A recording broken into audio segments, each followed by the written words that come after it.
back at the Notebooks garage. How's everyone doing out there?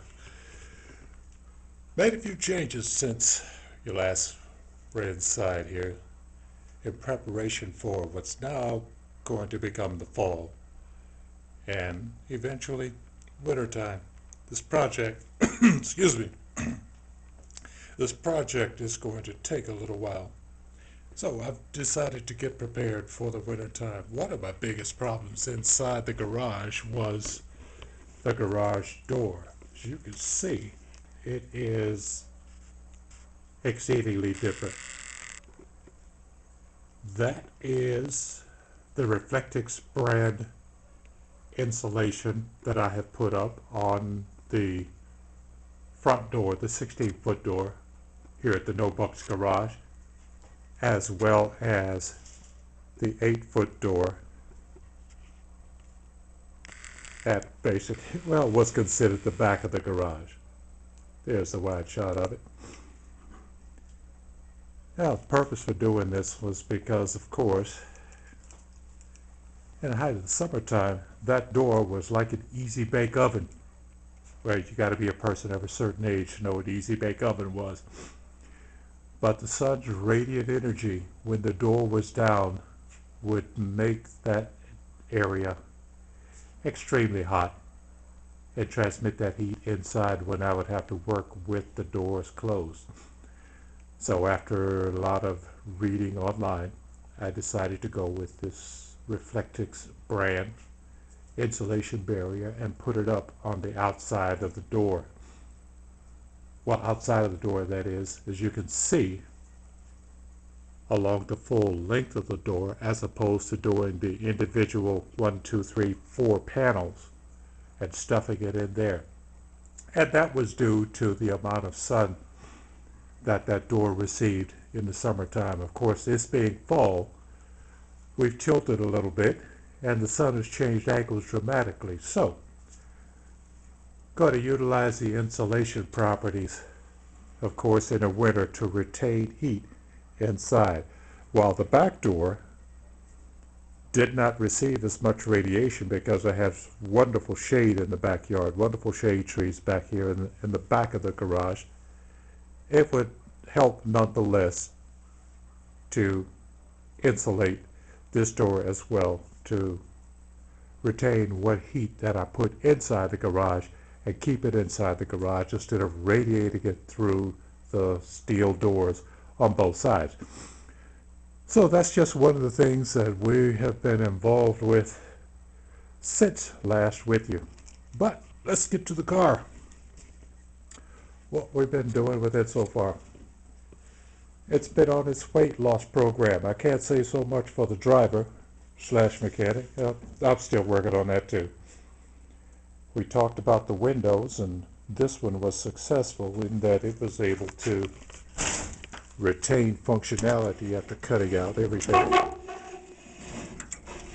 There we go, up and down. But if you look on the other side, we're not quite as successful as you can see. No window mechanism. Simply got it too hot and it shattered. Oh well.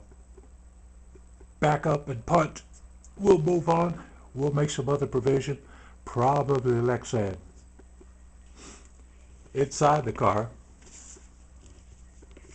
I've got a pile of rubble, as you can see.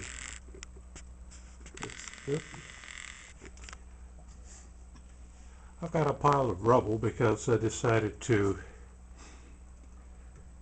scrape off all the excess sound deadening material that was in the floor pan after removing the seat, because there's some modifications that have to be done to the seat belt bracket, as you can see right here. This was an older style seatbelt harness when this car was originally built. So that particular mount is unnecessary at this point, and due to the rules of the sanctioning body. Also, next thing that's going to happen inside the car is the roof itself or just the interior of the car. I'm going to paint the roof and the interior of the car and the pillars in the same gray that I was using on the trailer, not because I'm trying to make it match, but because that's what I have. The gray is just to lighten up the car inside, to reflect light and to reflect heat, and just to make the appearance of the car look that much better. I've already made templates for both the side vent windows, which of course they don't operate, as well as the back and the front glass. However, I'm not going to worry so much about the front glass because, as you can see, it's cracked, it's broken, it's shattered. Oh well, that was some time ago, not since we started this project. But anytime you're doing something like this, stuff happens that has to be corrected. So the weight loss program is definitely in effect. Oh yeah, Louie. Say hey. That's Louie out here keeping me company today. Not the least bit interested in anything. Are you, boy? Say hey. Okay. But again, took the carpet out. Do plan on installing another piece of carpet, so I'm going to use the old one as a template, as it was done extremely well when this car was built. One of the things I have discovered about this car is it was really well put together. And I'm not saying that because I have the car, but it's constructed extremely well. You can see 8-point cage tubs, aluminum work. All right, I'm going to set this down for a second and come to the other side so I can show you something.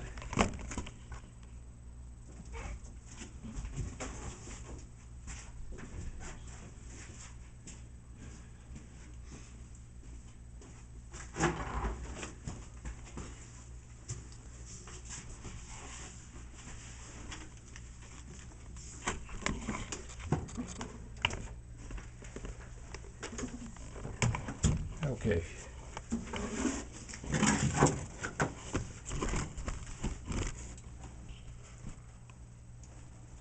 Try that.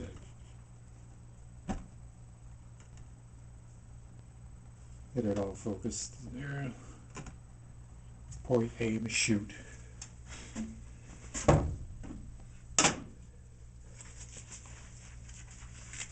I think that's enough, but we shall see. But anyway,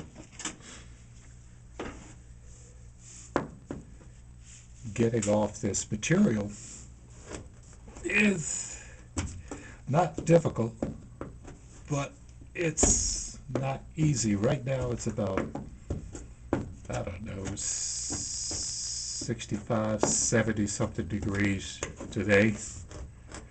Maybe a little bit warmer inside the garage here. As you can see, it's being just a little bit stubborn. So if you're at this phase of your project, take a heat gun.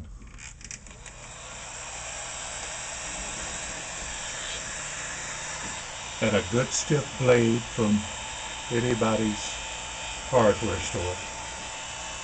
And just heat a section of that sound bending material. Not even to the point of flame, not even to the point of smoking, but just heat it enough to soften it, and it will peel off easily, except for the corners and crevices. One thing I will say is, watch your positioning of your heat gun in your fingers. Ask me how I know. Yeah. but this makes the job so much easier. Now later on, I will put all of this stuff into a plastic bag and weigh it so I can see just how much additional weight I've taken out of the car by removing this old, unnecessary sound deadening material. Look at that. Super easy to make life easy. And of course, they probably make a hot knife or something like that that you could possibly do the same thing with. But barring an unlimited budget, we don't have that here at the No Bucks Garage. Just a little simple tool or two gets the job done, and pretty darn effectively. At least I think so.